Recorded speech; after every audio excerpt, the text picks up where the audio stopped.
This concludes this portion of our program with questions submitted by the co-host organizations.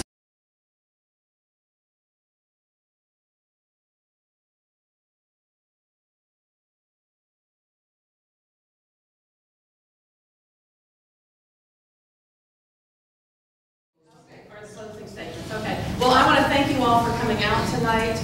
I've certainly enjoyed the conversation because this issue is so very important to me, both on a personal and family level. This is important to us, and I've been privileged to be able to deal with energy efficiency and sustainability, renewable energy, and job training and green jobs through my work in community development with the city.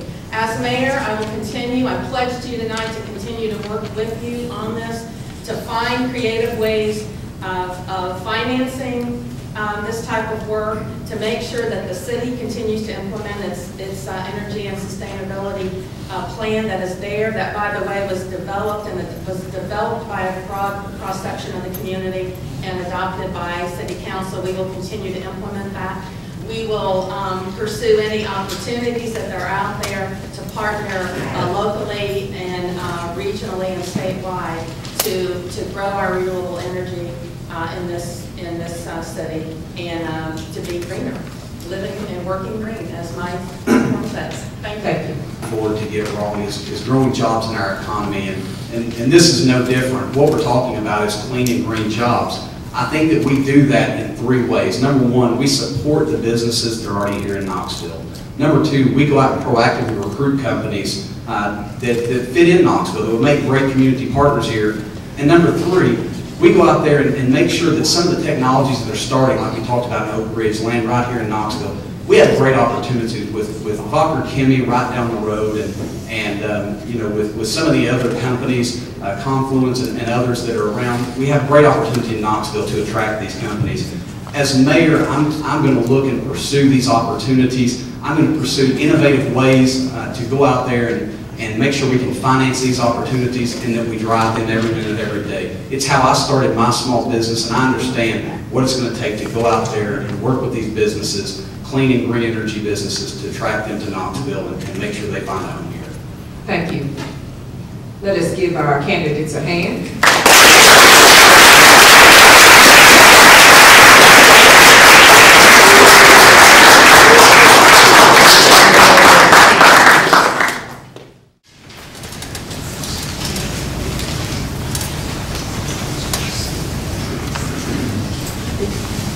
Okay, we're going to see how well this picture finishes.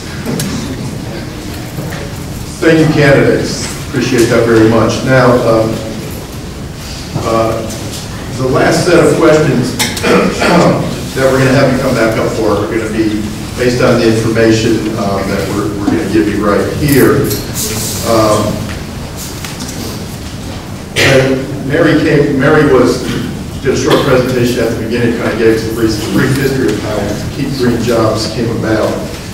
And at the heart of the work that we have done with this amazing group of folks, true believers in terms of energy efficiency and green jobs in this town since last summer, the heart of what we have worked on is this proposal for a program to meet all of these goals. And so what we want to do is give you a quick overview of what we have been looking at and what we would like to see in terms of a public partnership, a public-private partnership with the city. Now, let's see if the click works.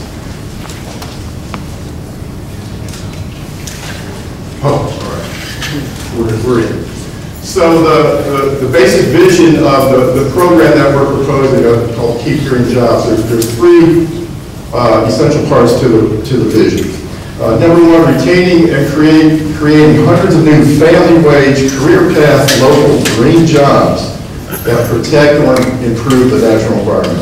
Now, we toss around this term green jobs. Everybody does these days. Now, we're very clear on what green jobs means for us and for the purposes of this program that we're proposing. A green job, there's three basic elements to it. It's a family wage job, it pays a living wage, a decent wage.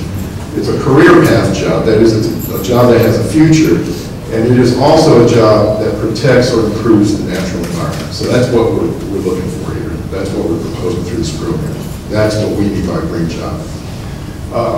So the other parts of the vision, we're looking at reducing energy waste, money waste, and carbon pollution, especially in buildings in low and moderate income communities. And of course, how do you pay for all this? Well, our vision is to expand those capital sources in an innovative way, and the innovative financing for energy efficiency and renewable energy retrofits. So, what exactly is an energy alliance? An energy alliance is a program model that we have seen versions of in a number of different cities around the country. And all energy alliances are basically public-private partnerships of local stakeholders, some of whom are in this room tonight, one of whom we hope was on the stage just a minute ago. Local stakeholders who create, oversee, and maintain a comprehensive program to grow green jobs by increasing access to energy efficiency and renewable energy for homeowners, tenants, and commercial building owners. So when we say energy efficiency projects, for the sake of this program, what are we talking about? When we're talking energy efficiency, well, for the most part, what we're talking about with this program is weatherization, that really exciting stuff, insulation, all that stuff we did on Saturday with the folks from the Green Building Council and Steve.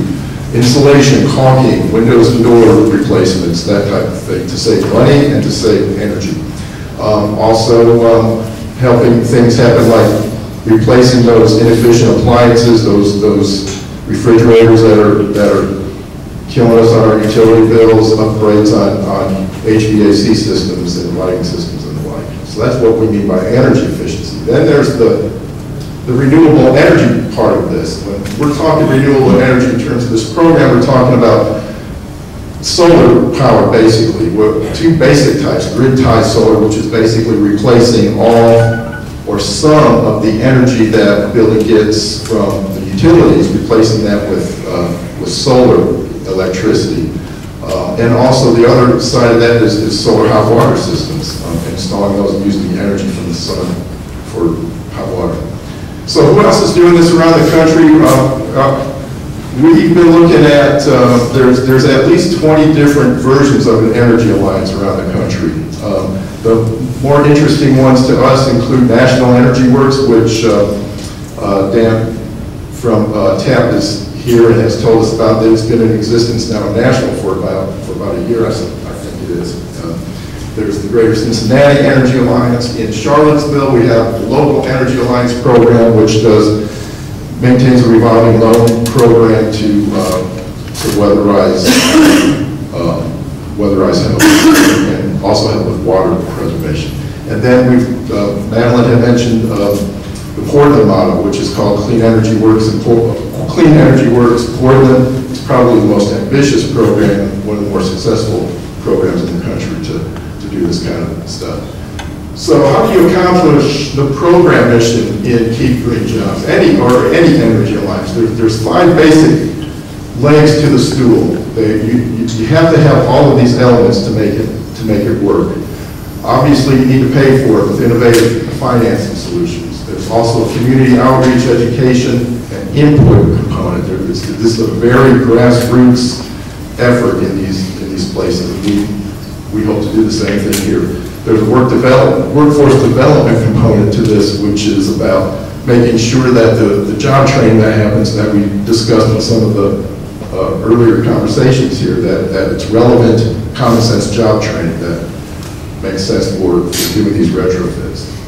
And then there's also an evaluation and quality control component where all the stakeholders are around the table and deciding how the program is working and what kind of tweaking that may need to happen. Of course, then there's also project management, which is actually getting the projects on the